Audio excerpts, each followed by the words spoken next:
சரஸ்வதி நதி நாகரீகம், பாரதத்தின் தொன்மையான அறிவு பொக்கிஷம். வணக்கம். இன்று நாம் பாரதத்தின் இதயமாக விளங்கிய சரஸ்வதி நதி நாகரீகம் பற்றி பார்க்க போகிறோம். இன்று பாலைவனமாக தோற்றமளிக்கும் வடமேற்கு இந்தியாவின் நிலப்பரப்பில் பல்லாயிரம் ஆண்டுகளுக்கு முன்பு ஒரு பிரம்மாண்டமான நதி ஓடிக்கொண்டிருந்தது. அதுவே ரிக்வேதம் போற்றும் சரஸ்வதி நதியாகும். அந்த நதிக்கரையில் பூத்து குலுங்கிய நாகரீகம் மனித வரலாற்றின் மிகச்சிறந்த அத்தியாயங்களில் ஒன்றாகும். ரிக்வேதத்தில் சரஸ்வதி நதி. சில முக்கிய சான்றுகள். ரிக்வேதத்தில் சரஸ்வதி நதி வெறும் நீர்நிலையாக கருதப்படாமல் ஒரு மகா நதியாகவும் அறிவின் தெய்வமாகவும் மிக உயர்வாக போற்றப்படுகிறது. இதற்கு சான்றாக சில முக்கிய பாடல்களை குறிப்பிடலாம். முதலாவதாக ரிக்வேதத்தின் 2ஆம் மண்டலம் 41வது சூக்தத்தில் 16வது பாடல் சரஸ்வதியை 3 சிறப்பான பெயர்களால் அழைக்கிறது. அம்பித்தமி, நதித்தமி, தேவித்தமே சரஸ்வதி என்று அந்த பாடல் கூறுகிறது. இதற்கு தாய்களில் சிறந்தவள், நதிகளில் சிறந்தவள் மற்றும் தேவதைகளில் சிறந்தவள் என்று பொருள். இரண்டாவதாக ரிக்வேதத்தின் 7வது மண்டலம் 95வது சூக்தத்தில் 2வது பாடல் சரஸ்வதி நதி மலையிலிருந்து புறப்பட்டு கடல் வரை தடையின்றி பாய்ந்ததை உறுதிப்படுத்துகிறது.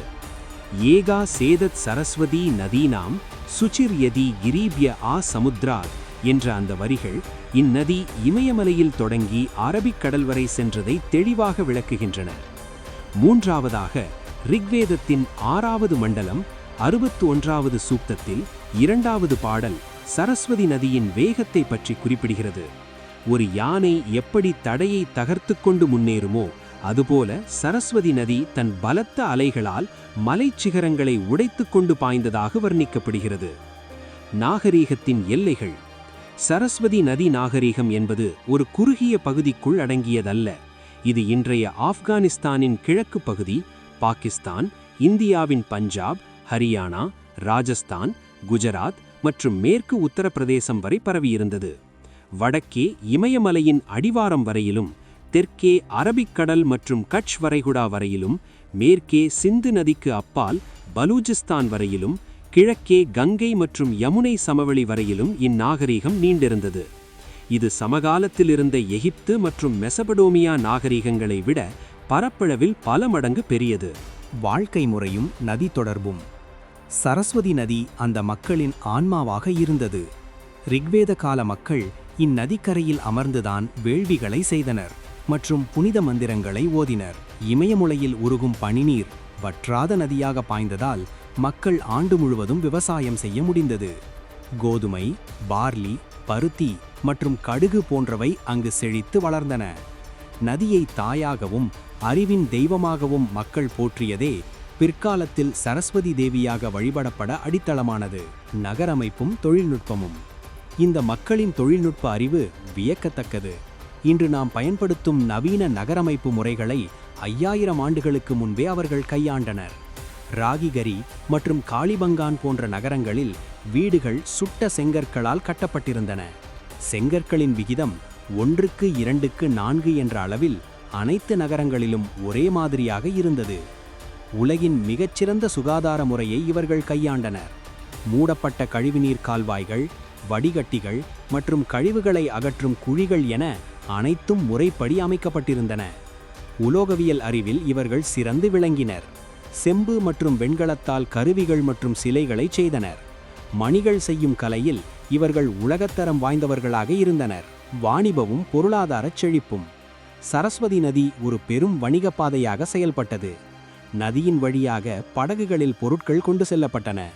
இவர்கள் மெசபடோமியா, பாரசீகம் மற்றும் ஓமன் நாடுகளுடன் நேரடி வணிக தொடர்பில் இருந்தனர். வணிகத்தில் நேர்மையை உறுதி செய்ய முத்திரைகளையும் மிக துல்லியமான கனசதுர எடைகளையும் பயன்படுத்தினர். இவர்களது எடைகள் அனைத்தும் 16 மடங்குகளாக இருந்தன. கார்னீலியன் கற்களாலான ஆபரணங்கள் மற்றும் பருத்தி ஆடைகள் வெளிநாடுகளுக்கு பெருமளவில் ஏற்றுமதி செய்யப்பட்டன. மக்களின் அறிவு மற்றும் செழிப்பு. இந்த நாகரீக மக்கள் போரை விட அமைதியையே விரும்பினர். அகழ்வாராய்ச்சியில் ஆயுதங்களை விட விளையாட்டுப் பொருட்களும் கலைப்பொருட்களுமே அதிகம் கிடைத்துள்ளன.